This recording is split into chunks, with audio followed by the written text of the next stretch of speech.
귀 있는 자는 들을지어다. 이 세대를 무엇으로 비유할까? 비유하건대 아이들이 장터에 앉아 제 동물을 불러 17절 함께 읽겠습니다.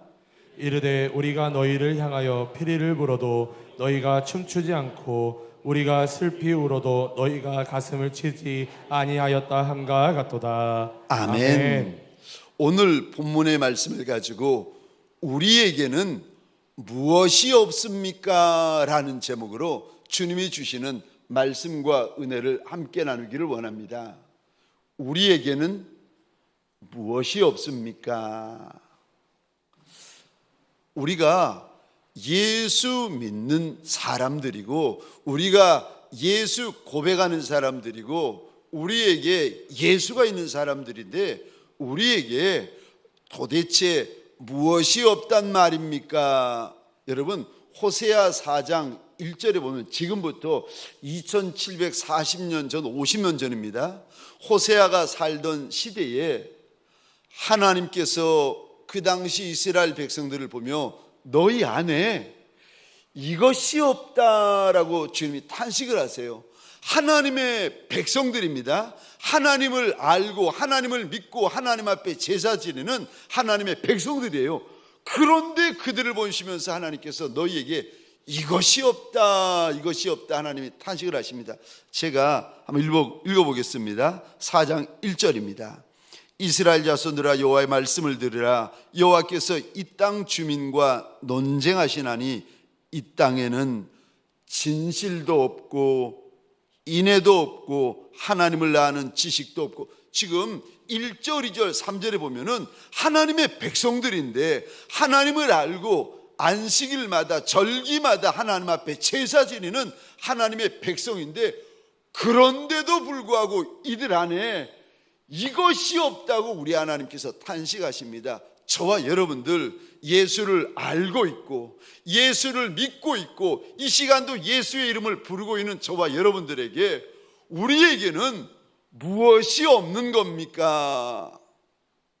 첫 번째요, 우리에게 무엇이 없습니까? 첫 번째로 질문이 없습니다. 여러분, 우리가 사는 세대에는 우리 주인 예수에게 물어보는 질문이 없는 세대입니다. 기도는 있어요. 맞아요. 기도는 있어요. 기도는 해요. 기도도 있고 기도 응답은 있습니다. 그런데 질문이 없어요.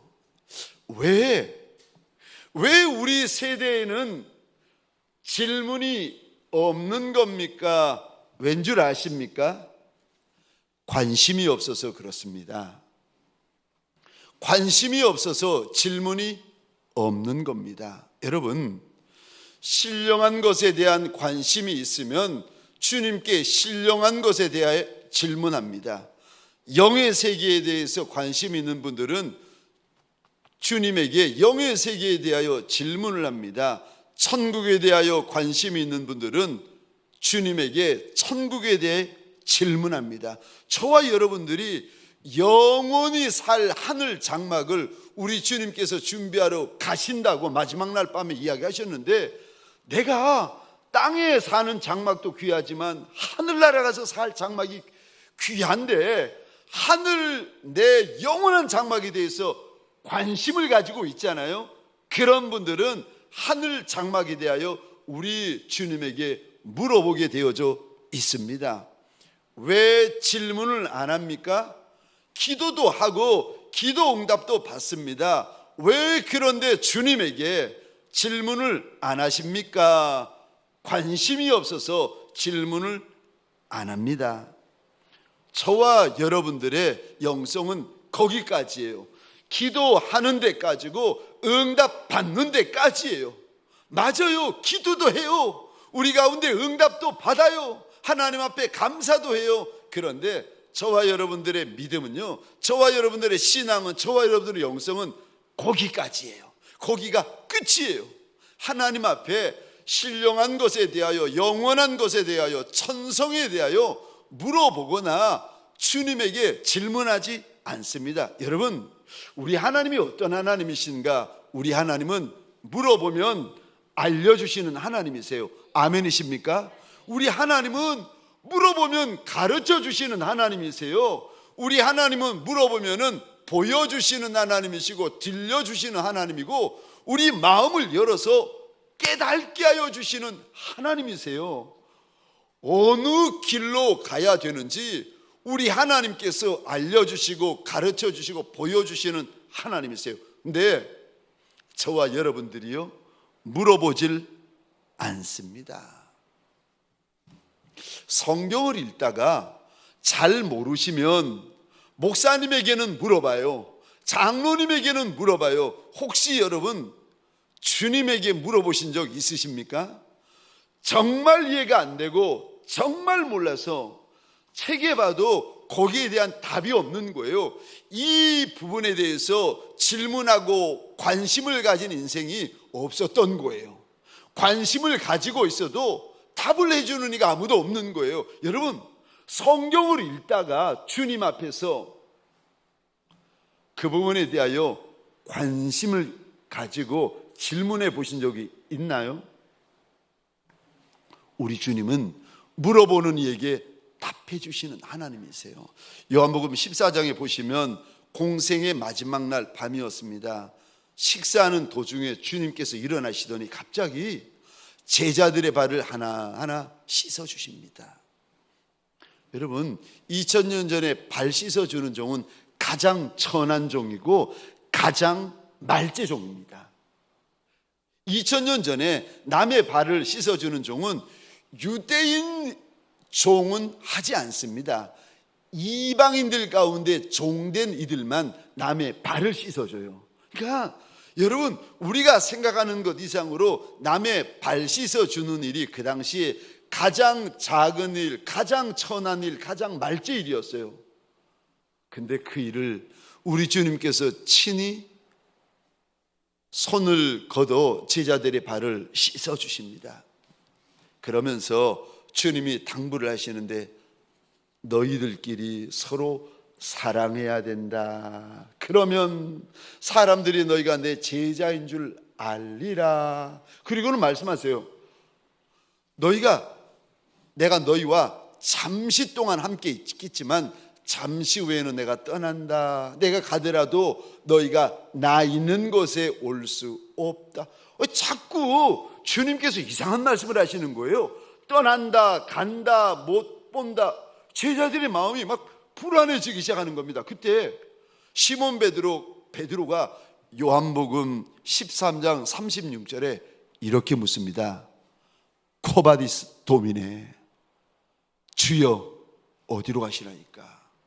요한복음 13장 36절에 주님 어디로 가십니까? 코바디스 도미네, 주님에게 물어봅니다. 그랬더니 주님이 알려주세요. 내가 가는 곳을 너희가 지금은 따라올 수 없으나 후에는 따라오리라. 베드로가 또 묻습니다. 아니 왜 못 따라갑니까? 내가 주를 위하여서는 내 목숨까지도 바치리이다. 그 말을 듣고 주님이 또 대답을 해주십니다. 내가 나를 위하여 목숨을 바치겠다고? 내가 진실로 진실로 내게 이르노니 닭 울기 전에 내가 3번 나를 부인하리라. 여러분, 물어보시면 우리 주님은 알려주시는 하나님이시고 들려주시는 하나님이시고 가르쳐주시는 하나님이세요.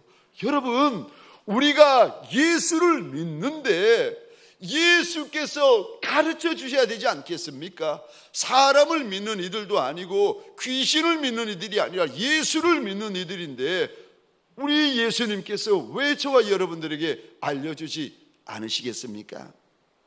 여러분, 저와 여러분들에게 소원합니다. 땅의 것도 물어보시고 영원한 하늘나라 것도 물어보시는 저와 여러분들이 되시기를 주의 이름으로 축원합니다. 주님이 알려주시면은요 안 잊어먹어요.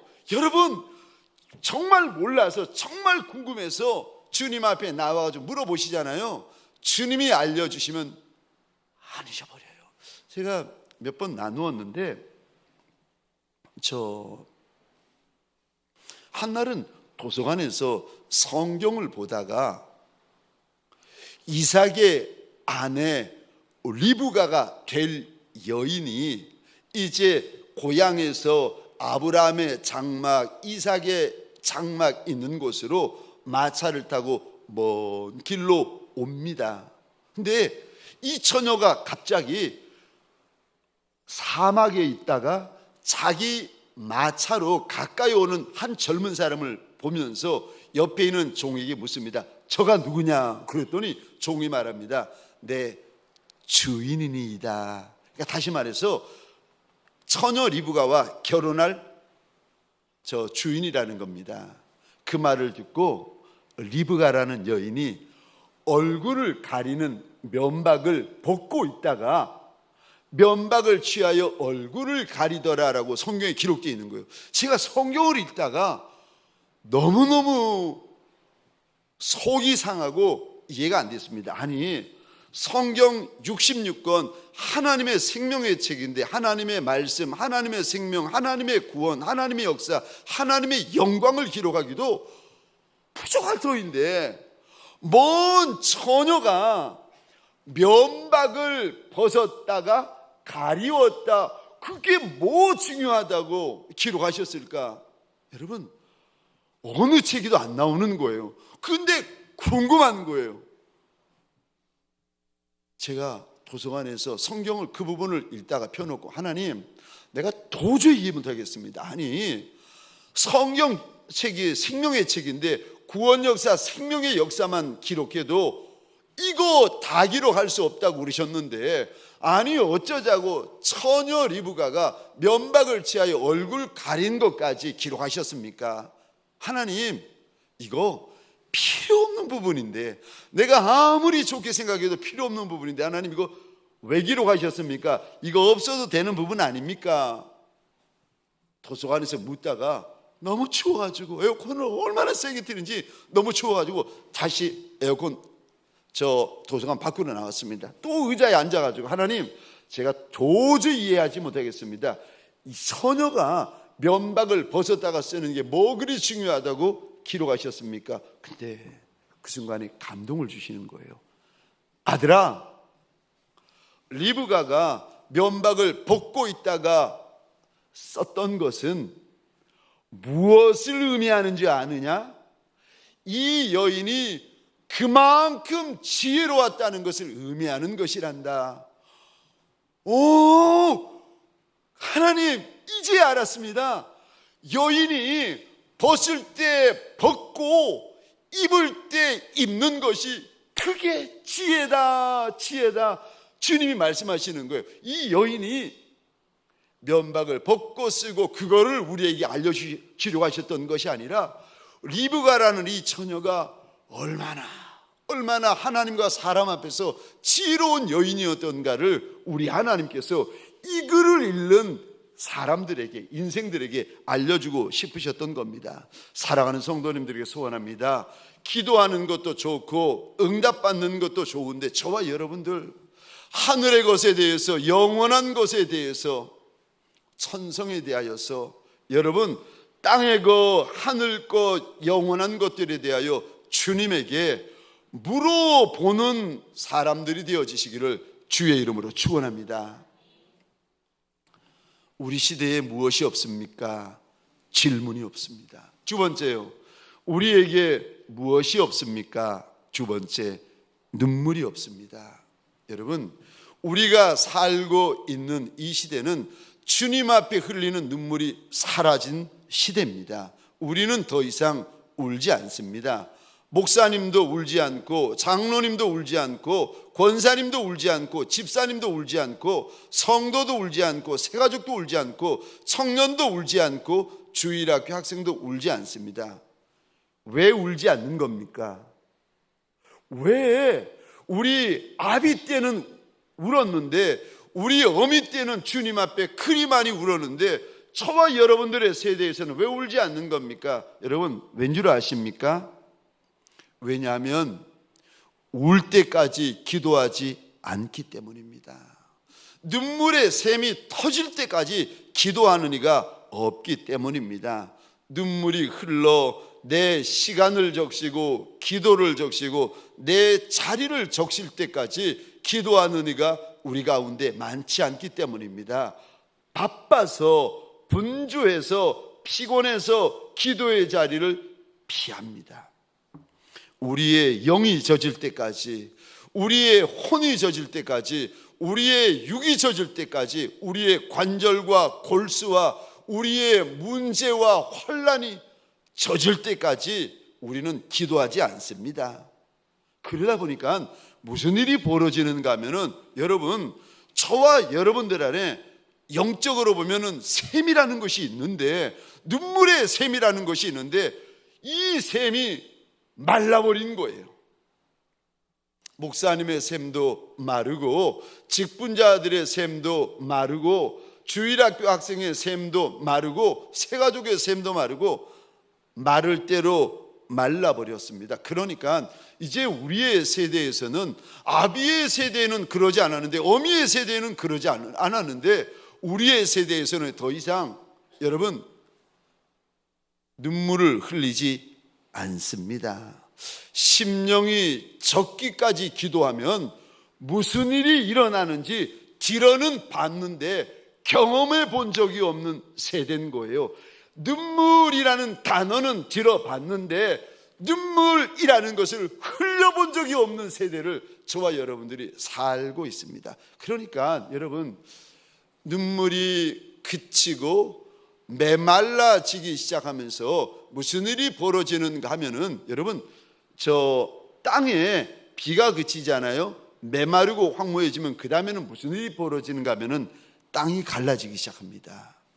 영이, 우리 심령이요, 적셔져 본 적이 없으니까, 주님 앞에서 눈물을 쏟아본 적이 없으니까 심령이 마를 대로 말랐는데, 이제는 마른 정도가 지나가지고 심령이 갈라지기 시작하고, 심령이 뜯어지기 시작하고, 찢어지기 시작하고, 헤어지기 시작하는 겁니다.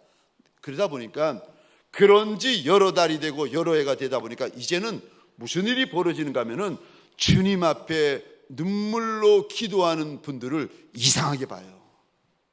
이제는 주님 앞에 찬양하며 눈물 흘리는 분들을 이상하게 봅니다. 예배 때 눈물 흘리는 분들을 이상하게 봐요. 예배에도 눈물이 없고, 찬송에도 눈물이 없고, 말씀에도 눈물이 없고, 기도에도 눈물이 없고, 금식에도 눈물이 없어서 이제는 저 눈물 없는 교회가 되고, 눈물 없는 직분자가 되고, 눈물 없는 세대가 되었습니다. 이런 우리를 보시면서 우리 주님이 오늘 본문에 이리 말씀하십니다. 마태복음 11장 15절, 16절, 17절 우리 함께 읽겠습니다. 시작. 귀 있는 자는 들을지어다. 이 세대를 무엇으로 비유할까? 비유하건대 아이들이 장터에 앉아 제 동물을 불러 이르되, 우리가 너희를 향하여 피리를 불어도 너희가 춤추지 않고, 우리가 슬피 울어도 너희가 가슴을 치지 아니하였담과 같도다. 아멘, 아멘. 아무리 주님이 우셔도 우리는 울지 않습니다. 아무리 주님이 피리를 불어도 우리는 더 이상 춤추지 않습니다. 여러분, 우리의 눈물이 우리 주님 앞에서 얼마나 큰 보물인 줄 아십니까? 주님 앞에서는 천마디의 말보다 한 방울의 눈물이 더 큰 줄 믿으시기 바랍니다. 우리 주인 앞에서는 천마디의 말보다 한 방울의 눈물이 더 큽니다. 여러분, 눈물에는 하나님의 약속이 있습니다. 그래서 시편 126편 5절 6절, 제가 신학교 다닐 때 늘 책상 앞에 붙여두고 제가 대학 4년 내내 이 말씀을 믿음으로 붙잡고 엎드렸던 말씀인데, 우리 5절 6절 같이 읽겠습니다. 시작. 눈물을 흘리며 씨를 뿌리는 자는 기쁨으로 거두리로다. 울며 씨를 뿌리러 나가는 자는 반드시 기쁨으로 그 곡식단을 가지고 돌아오리로다. 아멘. 여러분, 눈물에는 약속이 있는데 무슨 약속이 있는가 하면은 반드시라는 약속이 있습니다.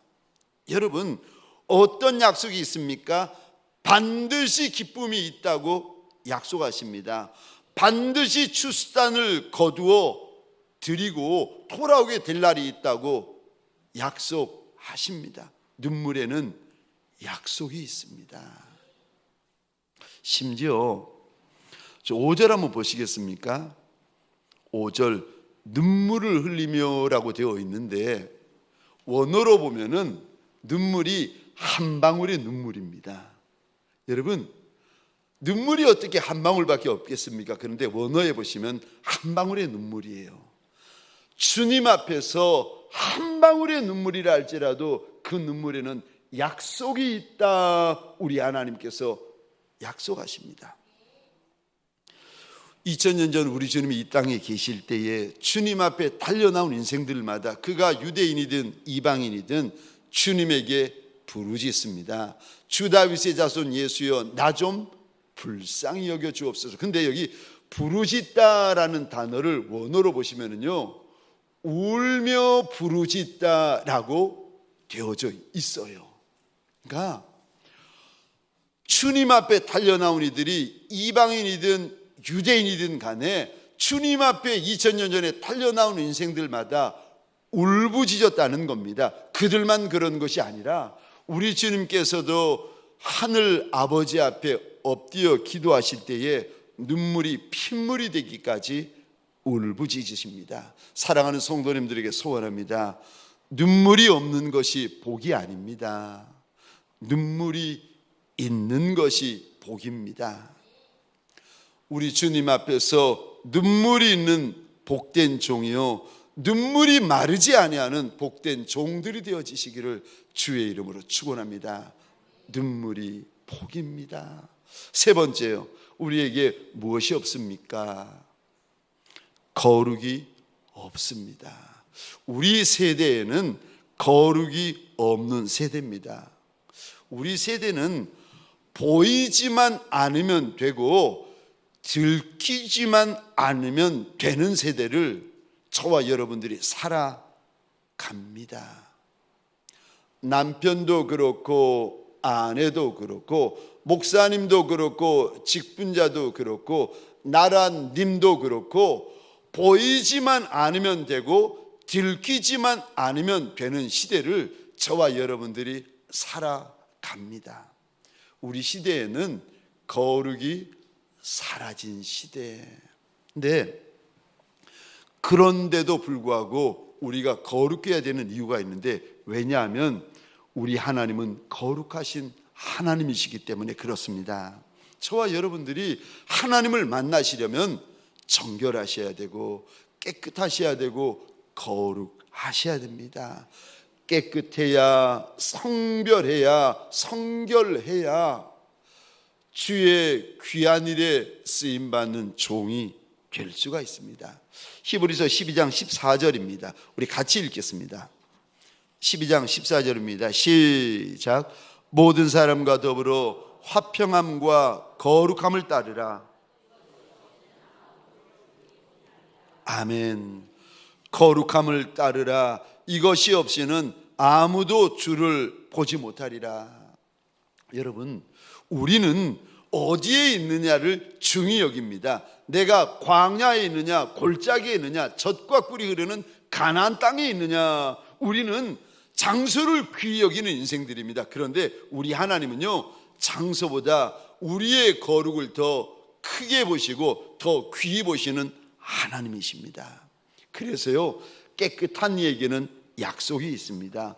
성결하니 정결하니 거룩한 이에게는 하나님이 주시는 약속이 있습니다. 제가 이 말씀을 준비하면서 참 이게 부끄러웠던 것이 이렇게 어느 때 일이 생각이 나는 겁니다. 몇 년 전이었습니다. 지금은 어느 교회 담임 목사님으로 가신 김 목사님이라는 분이 계세요.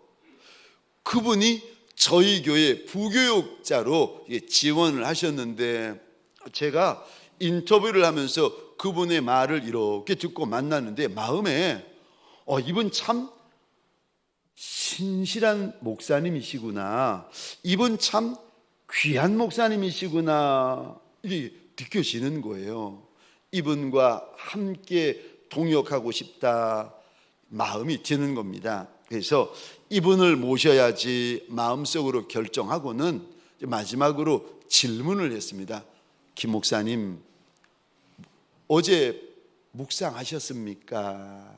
했다는 거예요. 무슨 묵상하셨습니까? 이분이 어느 본문을 제 앞에서 성경을 펴놓고 읽는데 갑자기 가슴이 쿵 하는 거예요. 그 본문을 그분이 읽고 있는데 주님께서 마음에 감동을 주시는데, 네가 내 앞에서 범죄하였기 때문에 이 종이 못 온다. 네가 이 종을 귀히 여기고 네가 이 종을 마음에 들고 네가 이 종을 좋아하는데 이 종 너 때문에 못 온다. 감동이 오는데 쿵 하는 거예요. 제가 너무 당황되고 너무 놀랐는데 무슨 말을 하겠습니까?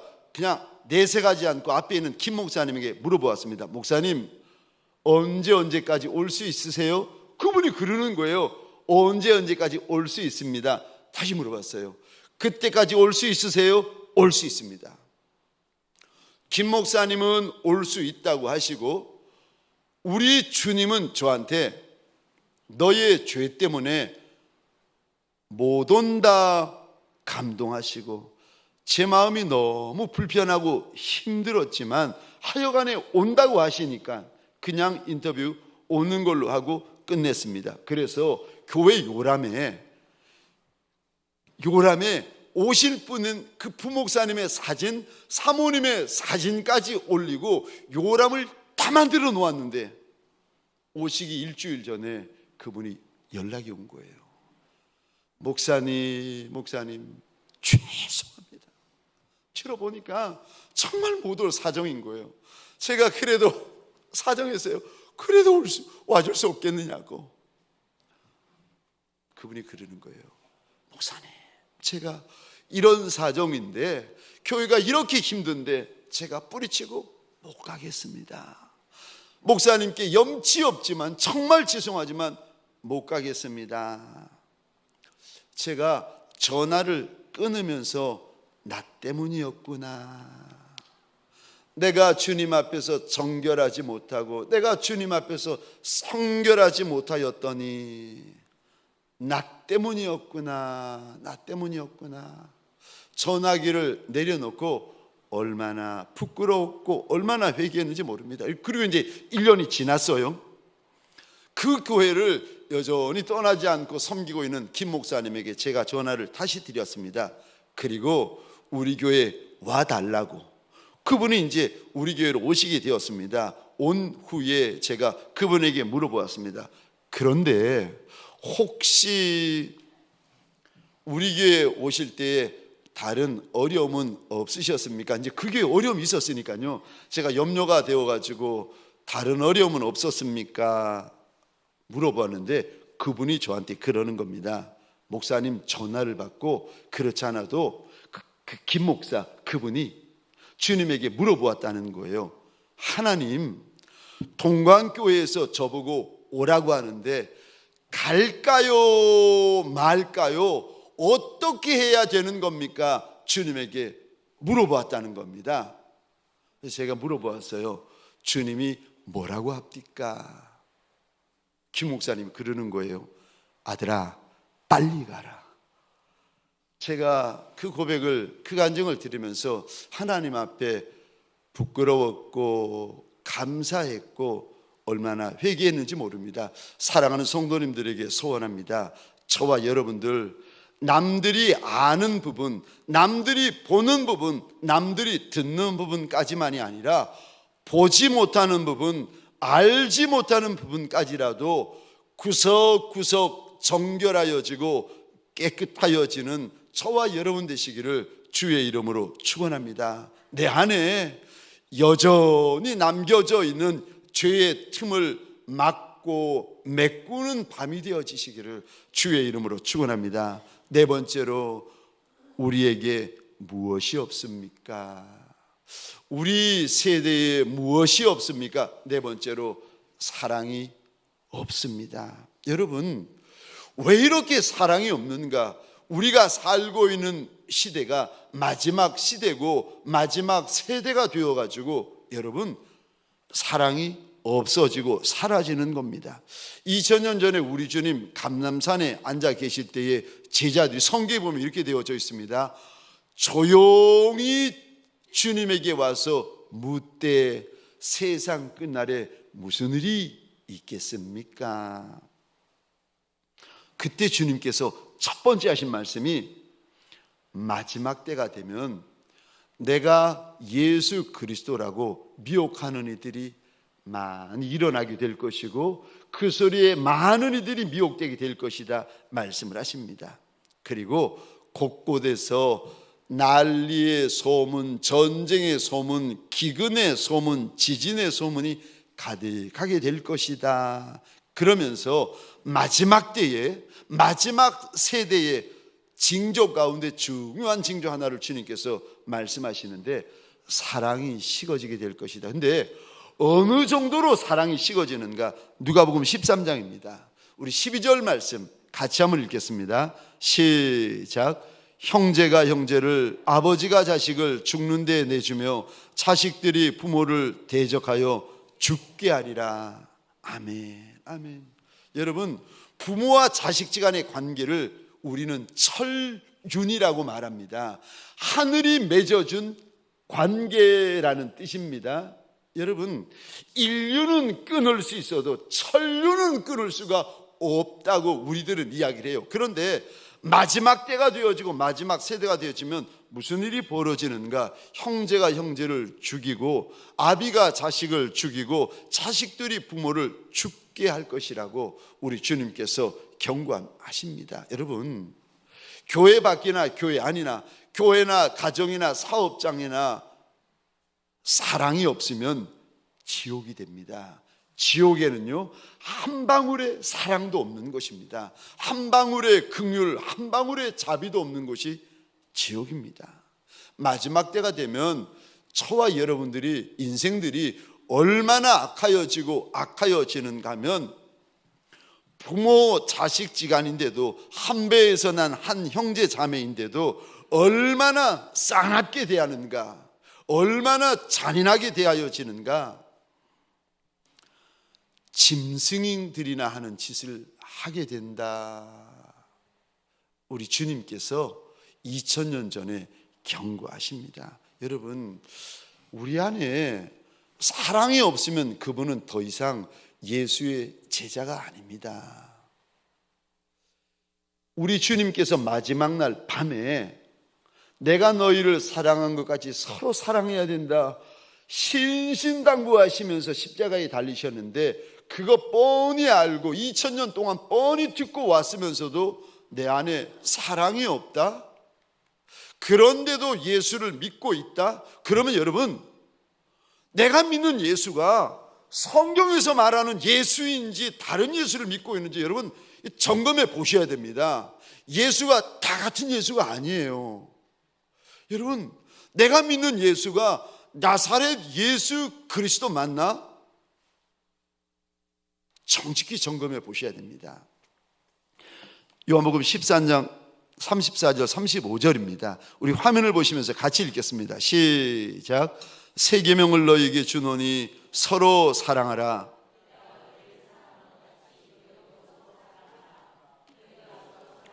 이로써 모든 사람이 너희가 내 제자인 줄 알리라. 아멘. 여러분, 우리 알잖아요. 다른 이들, 다른 가정들, 다른 교회들, 다른 사업장들 가운데 죽어라 싸우는 분들 많잖아요. 죽을 때까지 미워하고 죽을 때까지 싸우는 분들도 봤어요.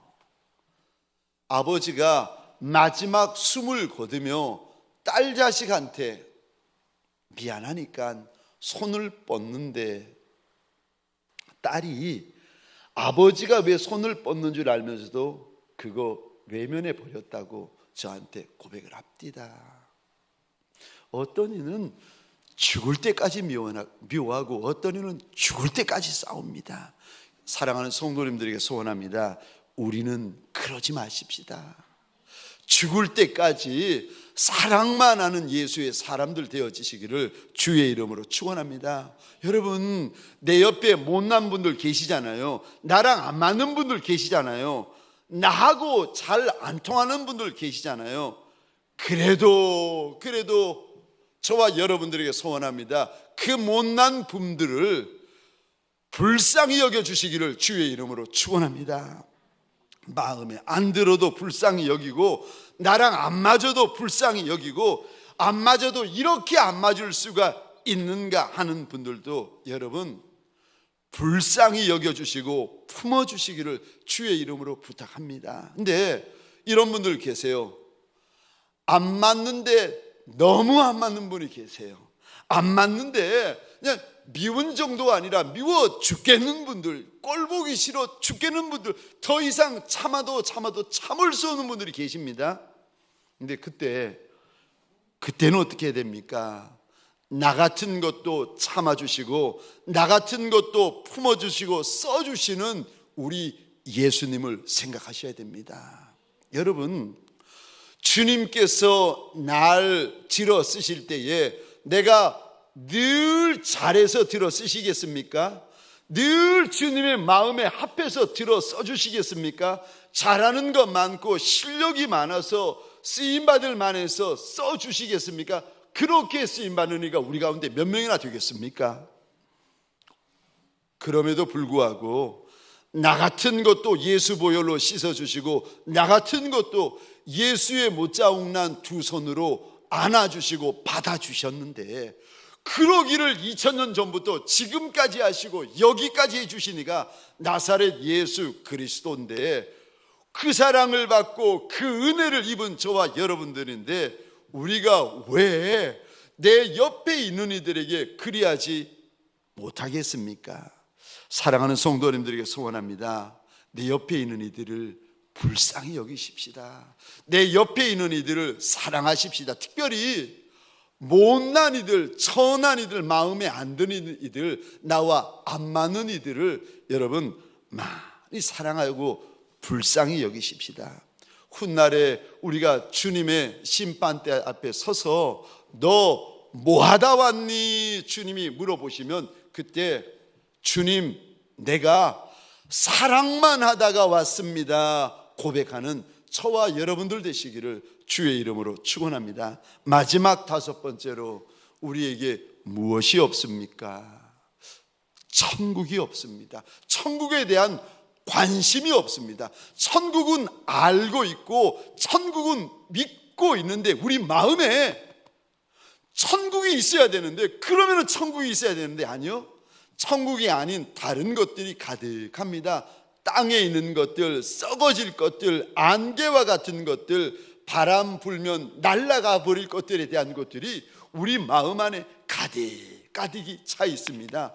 천국이 있어야 되는데, 있어야 될 천국에 관한 것들은 없고 다른 것들이 가득합니다. 왜 그런 줄 아십니까? 땅에 있는 것들이 너무 좋아서 그렇습니다. 신앙의 선배들이 이 땅에 살아갈 때 그들은 외국인처럼 살아갔고 나그네처럼 살아갔다라고 우리 주님께서 알려주십니다. 그러면서 그들은 늘 하늘 본향만 바라보고 살았다, 우리 하나님께서 일러주시는데, 히브리서 11장입니다 13절, 14절, 15절, 16절 제가 혼자 읽겠습니다. 이 사람들은 우리 믿음의 조상들을 말합니다. 이 사람들은 다 믿음을 따라 죽었으며 약속을 받지 못하였으되 그것들을 멀리서 보고 환영하며 또 땅에서는 외국인과 나그네임을 증언하였으니 그들이 이같이 말하는 것은 자기들이 본향 찾는 자임을 나타냄이라. 그들이 나온 바 본향을 생각하였더라면 돌아갈 기회가 있었으려니와. 16절 우리 함께 읽겠습니다. 시작. 그들이 이제는 더 나은 본향을 사모하니 곧 하늘에 있는 것이라. 이러므로 하나님이 그들의 하나님이라 일컬음을 받으심을 부끄러워하지 아니하시고 그들을 위하여 한 성을 예비하셨느니라. 아멘. 아멘. 믿음의 조상들, 믿음의 선진들이 이 땅에 살 때는 나그네처럼 살다가 외국인처럼 살면서 마음에 하늘 본향, 하나님이 하늘에 준비해 놓은 한 성이 있는데 그 천성만 바라보며 이 땅에서 살았다라고 우리 하나님이 일러주십니다. 사랑하는 성도님들에게 소원합니다. 내 마음 안에 세상 것들로만 가득한 이들이 아니라 세상에 대한 염려, 세상에 대한 근심, 세상에 대한 걱정, 세상에 대한 탄식으로만 가득한 저와 여러분들이 아니라 천국으로 가득한 저와 여러분 되시기를 주의 이름으로 축원합니다. 내가 들어갈 천성을 늘 바라보고 늘 사모하고 늘 그리워하느라 내 마음을 열고 보면 천국으로 가득가득한 예수의 사람들 되시기를 주의 이름으로 축원합니다.